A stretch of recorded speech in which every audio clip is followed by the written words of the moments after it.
711 ईस्वी में एक 17 साल का नौजवान मोहम्मद बिन कासिम आया और उसने हिंदुस्तान पे हुकूमत की,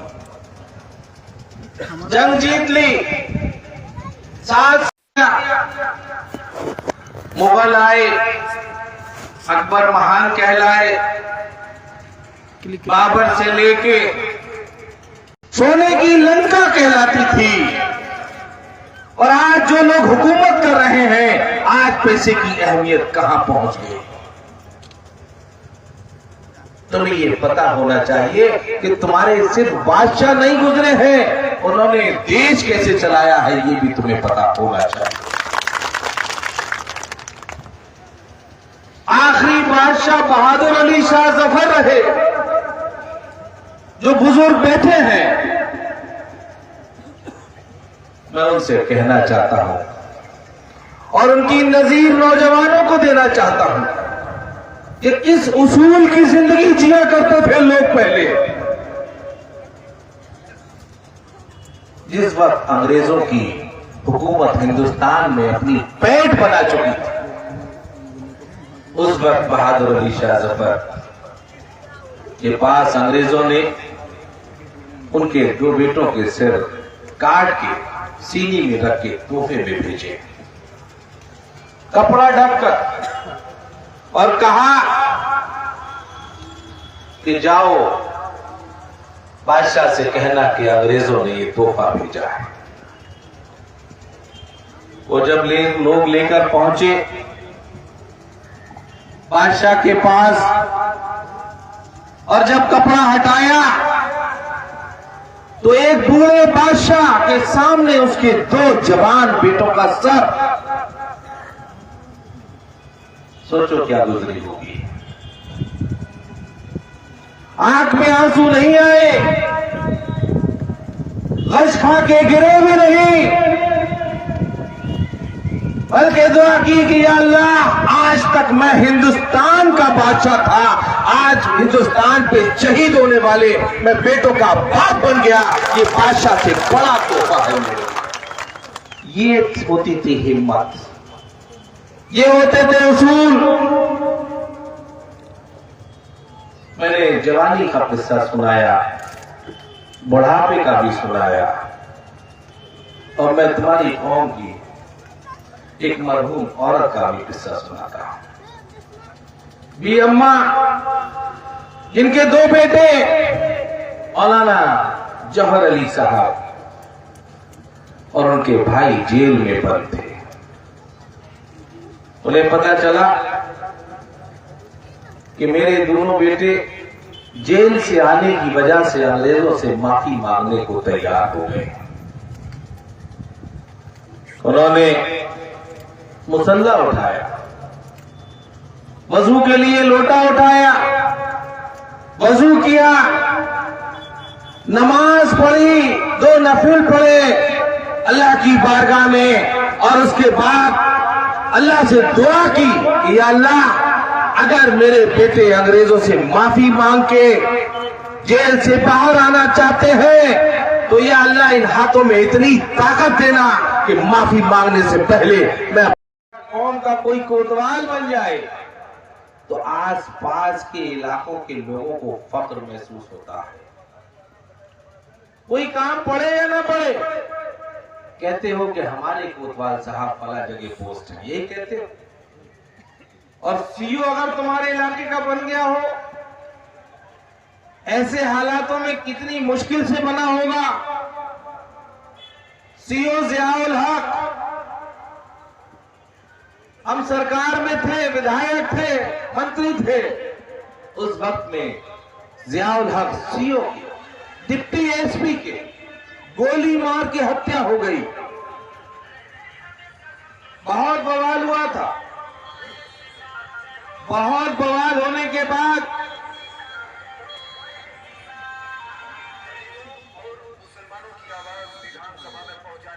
अच्छा भाई निकल जाने अरे निकल रहे आराम से निकल जाए। जो सीओ थे, डिप्टी एसपी जियाउल हक साहब, जिनकी हत्या कर दी गई, आज इस नई सपा ने उनके कातिल को समाजवादी पार्टी का टिकट देने का काम किया है। उससे बेहतर आप लोग नाम जाते होंगे, उनका नाम क्या है? गुलशन यादव जी। ये है नई सपा। और 2012 में एक वायदा किया था तुम लोगों से कि 18% आरक्षण देंगे। किया था कि नहीं किया? अगर ना पता हो तो 2012 का आरक्षण उठा के देख लेना, मैनिफेस्टो देख लेना। सरकार बनी, 29% वोट पड़ा, सरकार बनी, बहुमत की सरकार बनी, गठबंधन भी नहीं था, कोई बहाना नहीं था। लेकिन हमारी कौम के लोगों ने 5 साल ये नहीं पूछा कि हमें आरक्षण क्यों नहीं दिया गया। 17 का जब चुनाव आया तो लोगों ने फिर वोट दिया। वीडियो बना रहा हूं। लेकिन अल्लाह ताला नियत के करीब होता है। जब आरक्षण का वायदा किया था तो बहुमत मिला था, और जब नियत में खोट आ गई तो 2017 में 47 पे अटक गई।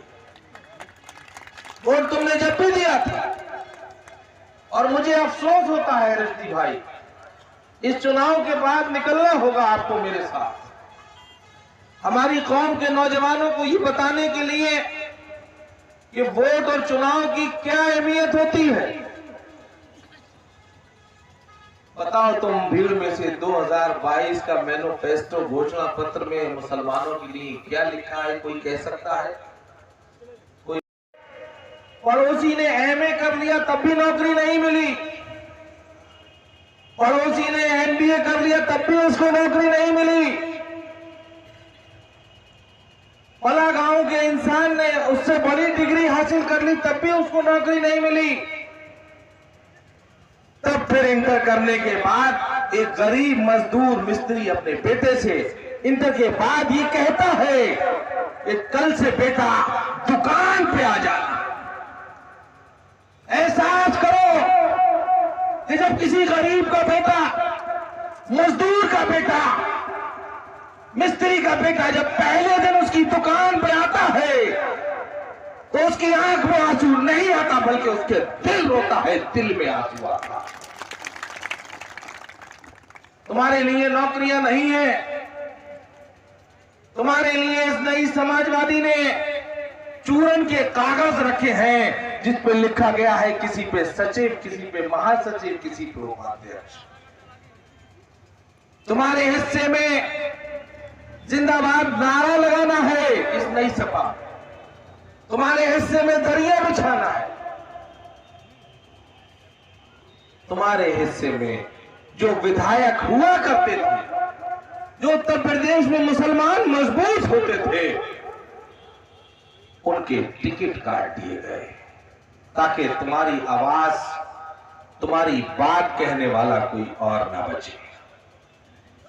और एक और बहुत होशियारी से काम किया, भाजपा को हम भी हराना चाहते हैं, हम भी मोदी योगी जी के खिलाफ हैं, लेकिन क्या बेहतरीन टैक्टिक लगाई है नई सपा ने।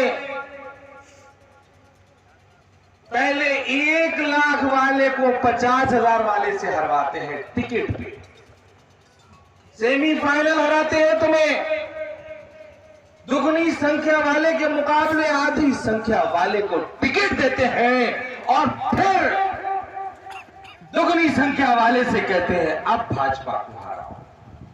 बताओ, मैं पूछना चाहता हूं कि दुगनी संख्या वाला जल्दी हरा देता?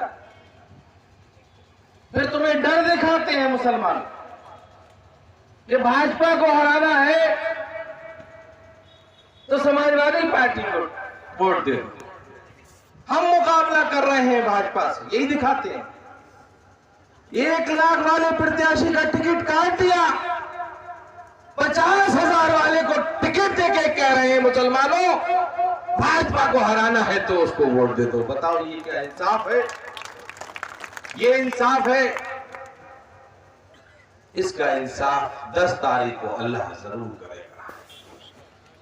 हम जानते हैं हमारी कौम कम पढ़ी लिखी है, हमारी कौम सियासी शऊर बहुत हद तक भूल गई है, लेकिन भोले भाले लोगों को बेवकूफ बनाने वालों, जिस दिन अल्लाह की लाठी पड़ेगी तो सियासत सत्ता की बात छोड़ो, सियासत भूल जाओगे। इस पब्लिक को और खास तौर से मुसलमानों को, इनके भोलेपन को, इनके मासूम चेहरों को, इनकी वफादारियों को, जिस तरह से तुमने इस चुनाव में पैरों तले रौंदा है, इसकी सजा तुम्हें 10 मार्च को जरूर मिलेगी। और मैं एक बात और कहता हूं, दलित समाज से सीखो, सीखो दलित समाज से। ये अपना वजूद नहीं हारते हैं, जीत हार की परवाह नहीं करते हैं। ये लोग मुट्ठी बनते हैं, एक होते हैं, इकट्ठे होते हैं और वजूद जरूर जीतते हैं। मुसलमानों, सीखो दलित भाई से। और मुसलमान बुरा मत मानना, क्योंकि ईमान कमजोर हो गया है, नमाज नहीं पढ़ते, मस्जिद के गेट पे फेसबुक चला रहे होते हैं। नौजवानों, तुमने देश पे हुकूमत की है, लेकिन याद रखना, इंसान के अंदर 2 चीजें होती है, एक जिस्म होता है और दूसरी रूह होती है। जिस्म की ग़िज़ा रोटी होती है और रूह की ग़िज़ा इबादत होती है। तुम जिस्म को ग़िज़ा दे रहे हो, रूह को ग़िज़ा नहीं दे रहे, इसलिए बहादुर नहीं बन सकते। जिस दिन तुम दोनों चीजों को ग़िज़ा देने लगोगे, तुम भी बहादुर बन जाओगे। कह रहा था, सीखो दलित भाई। तुम जीत के पीछे भागने लगे, जबकि हजरत अली का कौल है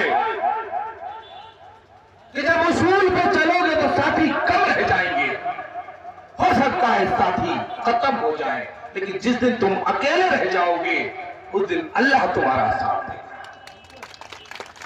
इसलिए जीत के पीछे भागना बंद करो।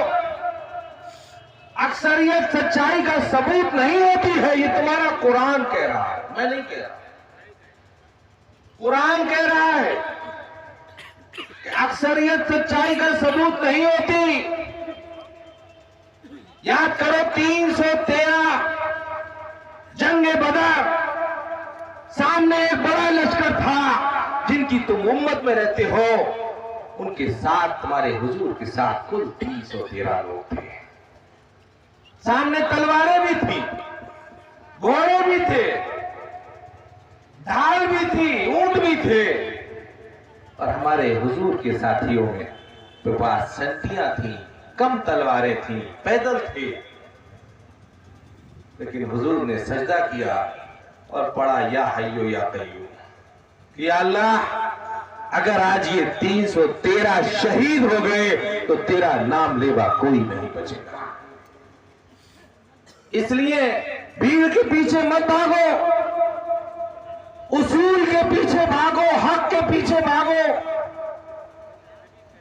एकता के पीछे भागो। तुम जब तक जीत के पीछे भागते रहोगे, तुम जीत भी हार रहे हो और वजूद भी हार रहे हो। याद रखना आबिद रजा खां की ये बात, जिस दिन तुम वजूद जीतना सीख लिया तुमने, उस दिन जीत तुम्हारे पैरों में अपना सर झुका देगी। बताओ, मेरी बात समझ में आती है कि नहीं आती? इसलिए 400 किलोमीटर चल के आया हूं, वायदा करो कि रजदी मियां को एक एक वोट दोगे, एक एक वोट।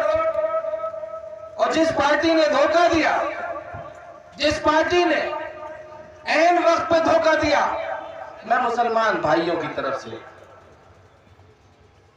बीएसपी की अध्यक्षा बहन कुमारी मायावती जी का शुक्रिया अदा करना चाहता हूं कि उन्होंने घाव पे मरहम लगाने का काम किया।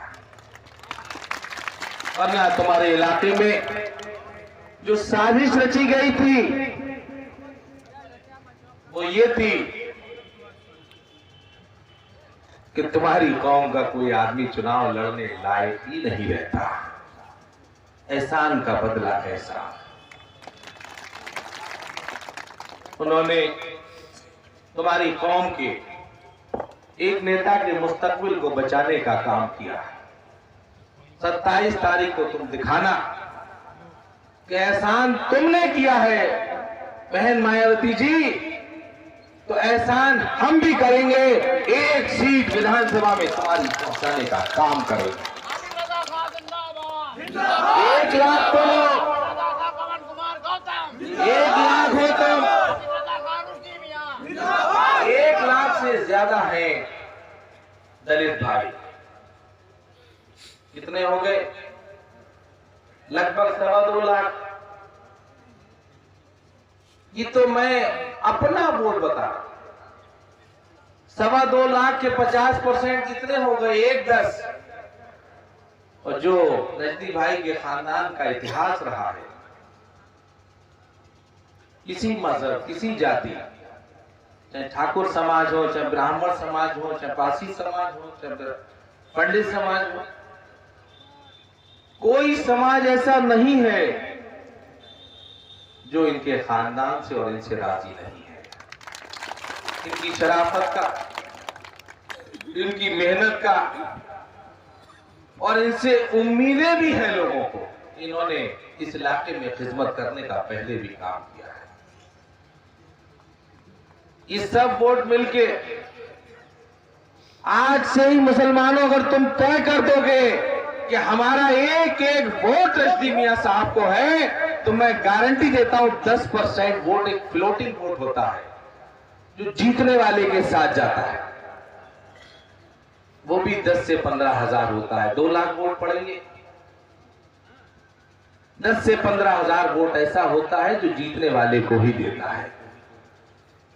अगर आज से तुमने ये मैसेज पास कर दिया कि मुसलमान, दलित, जाओ रजनी भाई अगली कौमों में, अगली बिरादरियों में वोट मांगो, हम तुम्हें वोट ही नहीं देंगे बल्कि मेहनत भी करेंगे और दुआ भी करेंगे, तो मैं गारंटी से कहता हूं, गारंटी से कहता हूं, बड़ी जीत किसी और की नहीं होगी। जो समाजवादी एम वाई का कॉम्बिनेशन कहती है, एम के हिस्से में गुलामी आती है और वाई के हिस्से में मलाई आती है। वो 50,000 है और दोनों पार्टियों ने उनको टिकट दिया है। वाई तो खुद समाजवादी में नहीं जाएगा, तुम्हें बेवकूफ बना रहा है ताकि तुम गलत फहमी में समाजवादी को वोट दे दो और वो आराम से भारतीय जनता पार्टी जिता ले। इसलिए किसी के बहकावे में मत आना। अच्छा बताओ, मेरी बात समझ में आई कि नहीं आई? आई? अगर आई